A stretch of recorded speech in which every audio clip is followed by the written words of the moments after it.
departure from Newark, but not for a flight, for a longer and more meaningful journey, a moving memorial for 9/11 heroes. Hi, I'm Christine Persichetti. Paulie Venito left Jersey for Pennsylvania on August 14th, but the retired crew member didn't walk down the jetway. Instead, he's walking nearly 300 miles to Shanksville. Currents News' Katie Vasquez has the story from Newark Liberty. Paulie Venito may look like he's traveling light, carrying with him nothing but a beverage cart, but he knows he has a crew of angels at his side. These are the crew that I knew. On September 10th, 2001, Paulie was a crew member on United Flight 175 heading to Boston. He made his destination, but the crew who boarded the exact same aircraft the next day didn't. They lost their lives after the plane was hijacked and flown into the Twin Towers. 2 decades later, Paulie has made it his mission to remember their bravery. I'm just making sure all of us remember that what they did was extraordinary, and their family members should be proud and not live in sadness. He started Paulie's push in 2021, rolling a beverage cart from Boston Logan International Airport to Ground Zero in honor of his fallen crew. The following year, he went from Washington to the Pentagon in honor of Flight 77. This year, he'll be making his longest trek yet. For the next 30 days, Paulie will travel 300 miles from Newark Airport to Shanksville, Pennsylvania. That was the ultimate route of United Flight 93, a San Francisco-bound plane that was hijacked by terrorists. But the crew and passengers on board decided to crash it instead of letting the aircraft hit its target, the nation's capital. I said, I get emotional. Can you imagine? And they said, let's do something. Flight attendants boiling water in the galley to throw on the terrorists. Strangers, never seen each other before in their life, never military trained. They thought of us on the ground as they were fighting terrorism up there. The trek is backbreaking and emotional, but part of what keeps Paulie going is his faith and that crew of angels he will never forget. The whole thing is to help people. That's what this is all about, why we're on earth, right? Help the next day, but help you. And that was instilled in me as a kid from my parents, my Catholic faith, obviously. At Newark Airport, Katie Vasquez, Currents News. To follow Paulie on his journey or donate to his cause, just go to pauliespush.com. Developing tonight, President Joe Biden will visit Maui next Monday. The commander-in-chief will survey recovery efforts as the island continues to pick up the pieces from those deadly wildfires. At least 106 people have been confirmed dead from the flames, with hundreds still missing and entire communities ravaged. During his time there, President Biden will meet with first responders and survivors.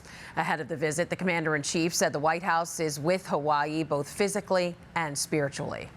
Our thoughts and prayers are with the people of Hawaii, but not just our prayers. Every asset they need, we'll be there for them. And we'll be there in Maui as long as it takes. As long as it takes. And I mean that sincerely. The president had previously expressed that he wanted to visit Maui as soon as possible, but didn't want to, quote, get in the way. Frustrated residents have complained that victims are receiving less disaster aid from the government than from their own volunteers. But in recent days, hundreds of FEMA workers have been on the ground there. The Diocese of Honolulu is doing everything it can to help the victims of the wildfires. Earlier, I spoke with the shepherd there on the phone, Bishop Larry Silva, about the devastation that he saw while celebrating Mass about 10 miles outside of the ruined community of Lahaina. I was able to celebrate Mass last Sunday at the other church of Maria Lana Kila Parish, Sacred Heart's mission in Kapalua. And of course, there were about 200 people there. And it was very, very sad. I mean, people were telling me stories about, the loss of loved ones, people burning in cars, people jumping into the ocean, people being overcome by the smoke, because it was just so sudden. Then they were, of course, talking about some had lost their homes, some had moved in with other parishioners, other friends. Some were at shelters, so they didn't quite know what was going on. Yeah, so scary too. And I know this is all happening right at the beginning of the school year. How does the church plan to get kids back on track? Well, they're working on that right now. Hopefully, they're looking at possibly getting some hotel meeting rooms or ballrooms so that they can have the classes in there. Of course, getting the teachers back will be a challenge because some of them are homeless. At least 5 of our teachers lost their homes from that school, St. Bart's School.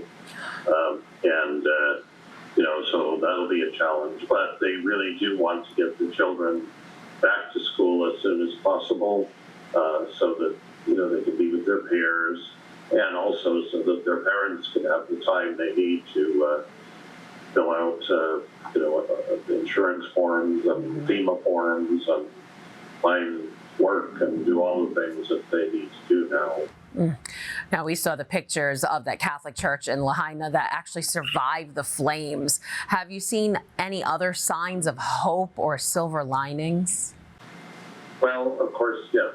Our church survived, thanks be to God, even though almost everything else around it burned, including the convent and the school. The rectory also survived. I think the signs of hope are in the people. They are people of faith. There are a lot of people reaching out to them. People just really want to know what they can do, how they can help.